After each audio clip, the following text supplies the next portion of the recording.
জলবায়ু পরিবর্তন প্রভাব মোকাবেলায় ক্ষতিগ্রস্ত দেশগুলোকে ঋণ নয় শর্তহীন অর্থ বরাদ্দ করতে হবে। জাতিসংঘের জলবায়ু অভিযোজন সম্মেলনের দ্বিতীয় দিন বঙ্গবন্ধু আন্তর্জাতিক সম্মেলন কেন্দ্রে জলবায়ু পরিবর্তন মোকাবেলায় বাংলাদেশের অভিজ্ঞতা তুলে ধরা হয়। এতে বাংলাদেশের বন, পরিবেশ ও জলবায়ু পরিবর্তন বিষয়ক মন্ত্রী বলেন, পরিবেশ বিনষ্ট করে স্বল্পোন্নত দেশগুলোকে খাপ খাইয়ে নেয়ার পরামর্শ গ্রহণযোগ্য নয়। ফজলে রাব্বি রিপোর্ট।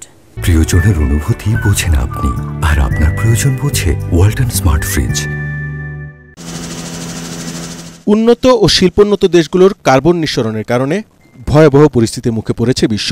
বাড়ছে বৈশ্বিক তাপমাত্রা, বাড়ছে সমুদ্রপৃষ্ঠের উচ্চতা, বাড়ছে লবণাক্ততা। বিশ্বের অধিকাংশ দেশ উন্নত বিশ্বের খামখেয়ালি এই আচরণের ক্ষতি মোকাবেলায় হিমশিম খাচ্ছে। কিন্তু স্বল্পোন্নত দেশ হয়েও বাংলাদেশ তৃণমূল পর্যায়ের মানুষকে সম্পৃক্ত করে জলবায়ু পরিবর্তনের প্রভাব চিহ্নিত করেছে, নিজেদের মতো পরিকল্পনা করে তা মোকাবেলার চেষ্টা করছে। ঢাকায় জলবায়ু অভিযোজন সম্মেলনে বাংলাদেশ তুলে ধরেছে সেই অভিজ্ঞতা। প্রত্যাশা করছে উন্নত দেশগুলো অভিযোজনের জন্য ছাড় করবে তাদের প্রতিশ্রুত অর্থ।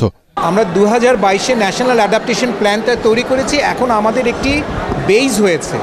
বেস মানে হচ্ছে যে আমরা কত টাকা পেতে পারি বা কত ক্ষতি হয়েছে সেটার একটা বেস হয়েছে।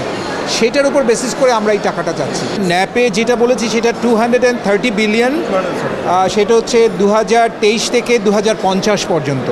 আমরা দেখবেন যে এখানে 8টা সেক্টরে আমরা প্রায় 113টার মতন ইন্টারভেনশন আইডেন্টিফাই করেছি। এই 113টা ইন্টারভেনশনের সাথে যেসব সংস্থা বা যেসব মিনিস্ট্রি ইনভলভ, তাদের সাথে ডিসকাশনের মাধ্যমে এই কস্টটাকে বের করে নিয়ে আসা হয়েছে। এবং আমরা দেখেছি যে একটি সামগ্রিকভাবে এই পুরো কস্টটাকে যদি আমরা অ্যাড করি কোস্টাল এরিয়া থেকে শুরু বাংলাদেশে, তাহলে প্রায় $230 বিলিয়ন মতন প্রয়োজন হয়, যেটা আমাদের অ্যাভারেজ প্রতি বছর প্রায় $9 বিলিয়ন। যারা বিশ্বকে এই ঝুঁকির মধ্যে ফেলেছে তাদের কাছ থেকে ঋণ নয় শর্তহীন বরাদ্দ চায় বাংলাদেশ। বাংলাদেশ মনে করে যারা পরিবেশ ধ্বংস করে জাগ্রত হতে হবে তাদের বোধ। আমরা যখন অভিযোজনের কথা বলি বা রেজিলিয়েন্সের কথা বলি, এটা একটা সীমা আছে। আপনি একদিকে উন্নত বিশ্ব তাপমাত্রা বাড়াতে থাকবে, তাদের CO2 বা কার্বন এমিশন বাড়তে থাকবে, আরেকদিকে আমাকে বলবে যে তোমরা তোমার পপুলেশনকে, জনসংখ্যাকে খাপ খাইয়ে নাও।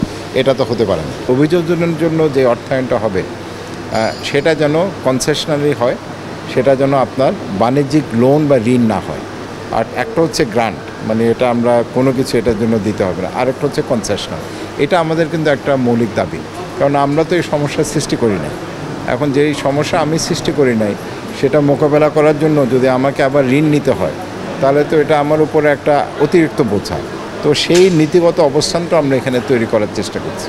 তাপমাত্রা বৃদ্ধি অব্যাহত রাখলে এর ক্ষতি মোকাবেলায় $100 বিলিয়ন নয় $1 ট্রিলিয়ন যথেষ্ট হবে না বলে মনে করেন জলবায়ু বিশেষজ্ঞরা। সম্মেলনে বক্তারা বলেন, 1 ডিগ্রি তাপমাত্রা বাড়লে অভিযোজনের জন্য খরচের পরিমাণ বেড়ে যায় বহুগুণ। ফজলে রাব্বি, ATN বাংলা, ঢাকা।